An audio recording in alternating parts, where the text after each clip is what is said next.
Welcome to The Interest. I'm Sarah Wolak. Happy Monday, everyone. As we near the holidays and visions of sugar plums dance in your head, don't let that take away from the visions of our own Bill Bodnar and what he's seeing about the market this week. And after that, our own Vincent Valvo and Andrew Berman go head-to-head in this week's cage match. Who will reign victorious? But first, let's focus on this battle. Are brokers better at making their mark on the community, or are LOs? I had the chance to speak with a few brokers from all over the country about how they market themselves to be fit for every borrower. It's always a bit of an uphill battle for us independent brokers, as you just stated. Even people who are in the industry sometimes don't realize that channel exists. Chances are, if you ask someone who they worked with for their mortgage, they'll answer with a loan officer.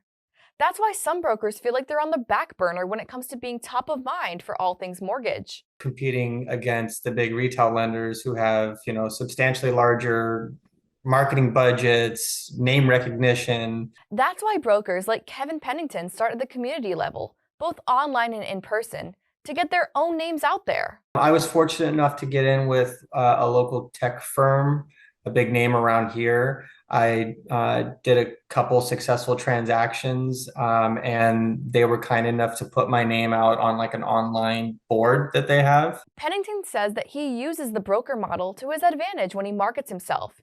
He knows that he can offer an array of options to a potential buyer. The big thing for me actually is just trying to be able to serve as many different people as possible. And it's one of the reasons why I love the broker model.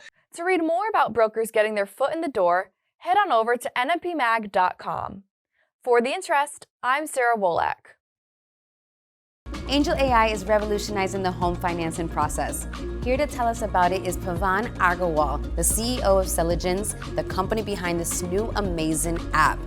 Tell us how Angel AI is helping the home financing process. We use empathetic AI technology, so Angel AI understands the emotions behind human inputs so that the application to approval to close of a mortgage is nearly free of human touch and free of human error, and is lightning fast compared to the manual standards of the real estate industry today. What about the people who have found it hard to get a mortgage? Angel AI has made the approval process for mortgages fair and transparent, such that we have cut the decline rates for minority communities by half relative to the national average. Just go to angelai.com or click the Ask Angel AI Now button and ask Angel AI your home finance questions, or simply ask her to send you one of these cool free t-shirts. Angel AI has transferred the home financing business and made it fairer and easier for everyone.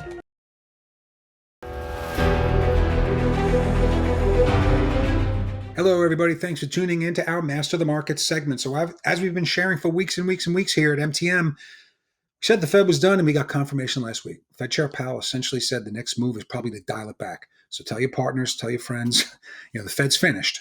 And that means that a chance of a Fed rate cut in the spring is now growing momentum. That's a good thing. The other real good thing is 10-year note moving beneath 4%. We're looking at 4% as potentially a ceiling, meaning that could be about as bad as rates can get, and that could help mortgage pricing continue to improve. But we have to remember a few things. Trends can get challenged. This has been a one-way trade from, let's call it, over 5% in the 10-year note to below 4%. There's going to be some challenges there, and so it can move on any kind of news. And that brings us to this week. And so this week we have the Fed's favorite gauge of inflation, core PCE. If it comes in hot and shows prices are not coming down, the bond market could really have a rough time. But the opposite is true. Listen, have yourself a great week. This has been an historic run. It was like Christmas coming early. We'll be talking to you soon. Bye for now.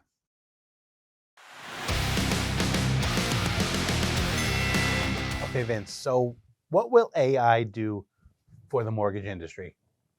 Oh, gosh. Listen, I think it's going to revolutionize the industry, frankly. I really do. You don't use that word lightly. So I don't. Tell us, where do you think actually the biggest impact is going to be for our industry? It's very interesting. So there's a company, SunWest Mortgage. Yep. And the owner of SunWest has always been into AI and created a tech company called Celigence. They created an AI system, which actually since 2018, they've been running SunWest on it. SunWest isn't particularly small. I think they're $4 or $5 billion a year. They're not tiny.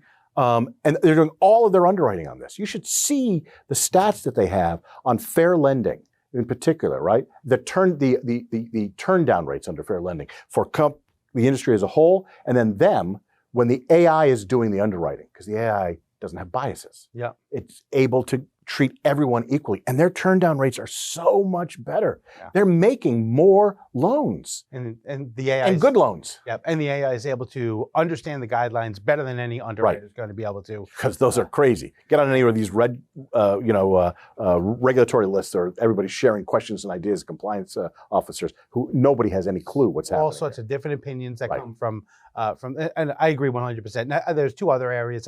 I think, personally, I think there's three. I call it the 3 M's. Mhm. One is mortgage underwriting. That's the other one is marketing. Doing marketing tasks, simple marketing tasks, whether it's creating social media, whether it's just helping actually create a social media calendar. I think actually that's a huge thing that originators could be doing. The other thing is math, simple math. Using it to run complex or simple math equations. Although it's interesting what you're just saying here, because I agree with all of that, right? And I think it's going to be able to do so much more. We're just at the cusp of what all this can happen. But we're at this very interesting period where no one actually can define AI. And this whole impact of AI into the mortgage industry may find itself hobbled. And we're talking about regulators that are coming on. We're going to put restrictions on AI. We're curious about people making decisions using AI because maybe AI gets it wrong. But you know what? They can't define AI. And there's some regulators that are saying anything where it's machines using algorithms to come to a decision. Well, you know what is a machine that uses computer science to come to a decision? Spell check. A calculator. A calculator will do this. If a company's using calculators or your FICO scores, that's all AI. And they could decimate the system. Your calculator is not learning anything. The calculator remembers the last equation that you're going in. But when regulators get in and they start trying to legislate or put rules on here and don't understand how it works, and they really don't understand why it works, that's why they want to throttle it. Yeah. Then you're in a lot of trouble. You're in a lot of trouble. When you have your calculator that starts to actually remember, something? You're always looking for multiplication. Yeah. I'm going to assume actually multiplication. That's when it starts to get. I want the calculator that asked me, you just entered that one. Did you forget that you already entered that number? Are you entering it twice? Because that's where I get screwed up. AI is going to revolutionize this if the regulators don't kill it in the crib. That's my view on it. So I think our cage match is over. I think our cage match is over. Right. All righty.